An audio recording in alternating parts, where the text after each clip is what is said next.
Hello, so in this presentation about visual schedule interventions created by Ashley Colazzo, Justin Edwards, Jessica Mooningham, Stephanie Obie, and Kendall Updike, we will explain the intervention and how successful it can be when wanting to work on transitions, peer play, and teach functional communication in those diagnosed with autism spectrum disorders.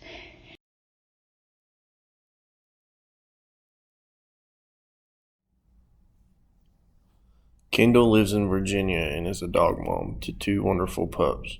When she is not working or studying, she likes to spend time with them. She's currently an RBT and works with kids in a clinic, home, and community setting. She loves what she does and cannot wait to finish up her master program here at Ball State and continue to becoming a BCBA. Ashley has worked in the field for ABA for the past 3 years as an RBT. She started working in the field after her nephew was diagnosed with ASD. He began therapy service, and once she saw what a difference his RBTs were making in his life, she decided she wanted to do the same thing for others. She is excited to become a BCBA sometime in the next few years. Justin is currently a program instructor and a curriculum specialist at a day program with individuals with intellectual and developmental disabilities. He's been working in the field for 6 years and has worked with individuals ranging from 14 years of age to 55 years old. Justin began taking classes at Ball State in 2022 to become a BCBA. He enjoys spending free time with his wife and Golden Doodle Rover. Stephanie is a graduate student at Ball State University studying applied behavior analysis. She hopes to complete her coursework and set for the exam to become a board-certified behavior analyst. A bulk of her experience was spent in a clinic setting servicing children 3 to 12 years old.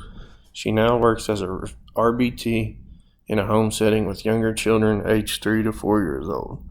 She enjoys spending time with her dog, hiking, thrifting, going to the beach, and trying new restaurants.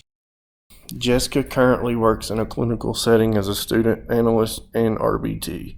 She has worked in this field since she was 18 years old with adults and children that have been diagnosed with autism, IDD, and DD. She will test her for her BCBA in February, and she will test for her BCBA after the rest of her supervision hours are obtained. She is very passionate in this field and looks forward to all the experience she can get. The implementation of visual schedules will be conducted in Willow Preschool. Willow Preschool is reporting that students begin to fight over toys and have tantrum during playtime. Both behaviors are usually caused by a student grabbing a toy from another student rather than asking. The purpose of the intervention is to teach functional communication, how to regulate emotions, and to reduce maladaptive behaviors in the students. In this introduction, I will explain the setting for the group project along with the students and staff involved. Knowing who is involved in the intervention helps to paint a picture of what the intervention will look like when it's implemented. The location is set at Willow Preschool, located in an urban area. The school has 250 students, and 150 of those are enrolled in special education classes. The students are between the ages of 3 and 5. For this project, we will be focusing more on the 25 nonverbal students with 5 already using Picture Exchange Communication Systems, also known as PECS. PECS uses visuals and pictures to help the person communicate. In this school, the classrooms are made up of at least 8 students with 3 personnel present to help. A visual schedule is a series of images, pictures, photographs, or line drawings that depict a sequence of events. Students can visually prepare for an upcoming activity or chain of actions. Visual schedules are an effective intervention to increase social, functional, on-task, and transition behaviors in an educational or self-contained environment. The use of visual schedules can help decrease maladaptive behaviors such as tantrums and/or grabbing another child's toy without asking. A child with ASD can be taught that they must wait until a designated time before being allowed to play with a certain toy during playtime. For example, if a child wants immediate access to a preferred toy that is occupied by another child, a visual schedule can be shown to that child that indicates a set time in which the child can access that toy. According to Curtin and Long, using visual schedules increase on task behavior reduced or eliminated behavior that challenges, supported the teaching and learning process, and had benefits for all the children in the classroom. The use of visual schedules will encourage a decrease of tantrums, fighting amongst children, because it helps them to see what activity is coming next and what tangible activity or item they will have access to next.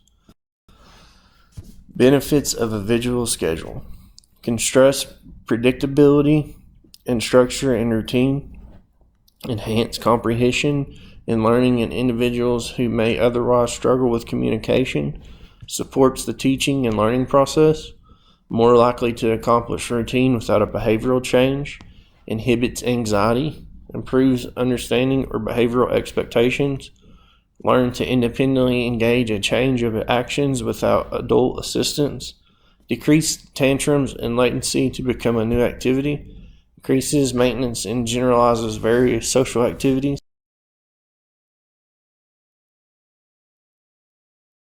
Materials that are needed: paper, computer, printer, laminator and laminator sheets, Velcro, and tablet if needed.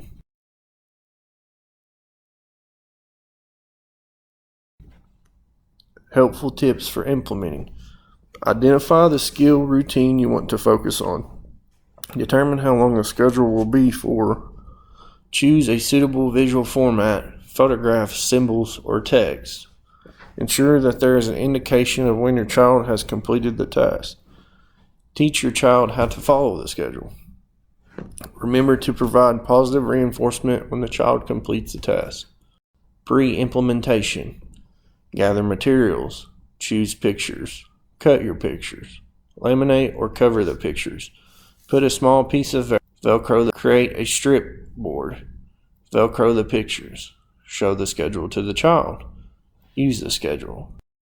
Implementation: you will bring schedule information to the child. Place the schedule in the child's hand. You will then stand behind the child and prompt the use of visual schedule. Use a verbal and gestural prompt to show where the child is going. Example: play area, instead of "come on Steve, we're going to the play area." Help guide the child to the play area. Make sure the child's schedule is used consistently all day. Make sure to give praise throughout the learning process. Teachers and all other staff working directly with children will have each child's visual schedule readily accessible during playtime. They will show each child their individual schedule at the start of the playtime to the expectations while engaging in play with peers. Facilitators for implementation will include a required visual schedules training course for all staff working closely with the children. There will be access to various items needed to create the visual schedules, such as printers, laminators, computers. Once the visual schedules have been created, they will be stored in an easily accessible area. For the facilitators, physical guidance may be used to teach children to follow a visual schedule. An adult will place their hand on the learner's shoulder to guide them to the new location and use hand-over-hand guidance to point to a picture. A prompt will be provided if there's no response within 5 seconds. The systematic approach is standard in the form of graduated guidance and a variable interventional schedule of reinforcement. Fading to a non-intrusive prompts reduces dependence on caregivers. Hi, my name is Jessica, and this is my friend Heather. She's going to help us go over the use of a visual schedule. Our visual schedule is set up in 30-minute increments, and she's going to have the opportunity to check them off as we work through the day. When you set up your visual schedule for your kids, you want to make sure that you know what you're going to do with them for the day. You're also going to want to know how long you want your schedule to go for. Ours goes from 8 a.m. until 11:30 in the afternoon, and there's a variety of different activities that we have set up for Heather to do today. When you're getting your picture schedules ready, you want to make sure that you have all of your materials ready and available to go. there's a couple of different things that you're going to need. You're going to need to make sure you choose appropriate pictures for each individual child that you're giving a visual schedule to. You're going to want to make sure that you have your laminate covers, your laminate machine, and your Velcro if you're wanting your children to be able to move them back and forth on their own, or to help encourage them to set up their own visual schedule for the day from appropriate activities that you provide to them. First, you're going to make sure that you bring your schedule to your student. You're going to explain, what is on there for the day. Like Heather's got playing with a toy truck. She's got baby shark, some blocks, outside time. And I like to put their snack times and their activity times on their schedules also. Kind of gives them, especially if you're working with them during DTT sessions, so they know they have a break coming up and when those breaks are going to come up.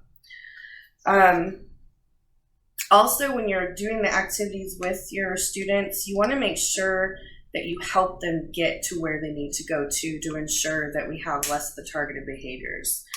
So you're going to actually hand the marker to your student, and you're going to explain, Heather, it is 8 o'clock. We're going to play with the toy trucks. After that, we're going to do Baby Shark, either a video or a book, whichever one you want to do at that time. And then we're going to move later on down into the schedule where we go to snack time. And you can have little off sections on your visual schedules also. That way you can probably put options of different snacks or different activities that you have. Like I have gym time at 11:30. So you'd be able to put a little subsection over here and give them choices of what they want to do during that gym time. You're also going to make sure that you're standing behind your student in case they need that full physical prompt to help them mark off, make their check marks for each activity that they've finished. Let's see. We also want to make sure that we are praising our students, letting them know that they're doing a good job. And we can also use verbal cues too to be like, Heather, it's 8:30 now. At 9 o'clock, we're going to go and play with the blocks. And if they shake their head no, or they want another option, that's another thing for the subsections that gives them the opportunity to make the choices. Oh, Heather, it's not snack time yet. We're going to go play with blocks and go outside, and then we'll have snack time. That's an easier way to kind of draw their attention back to their visual schedule, especially if they see something on there that they're either wanting or requesting at that moment and it's not available at that time. You can just keep bringing them back to their schedule to let them know that, yes, it's coming up, but that's not where we're going to be right now. Let me see. Also, when you're using visual schedules with your students, you as the teacher, you need to make sure that you don't get discouraged and you don't get upset. This is not a skill that's going to come overnight. It's absolutely not something that you will develop in just a couple days. It's going to take a week or so to get the student ready to do it and work them more towards doing it independently. Thank you for watching. I appreciate it. How visual schedules addresses school-wide needs. Visual schedules can assist teachers and facilitators with decreasing anxiety and reducing problem behaviors by making the students aware of their expected activities. The use of a visual schedule removes the element of surprise and informs the child of when it is time for their desired activity.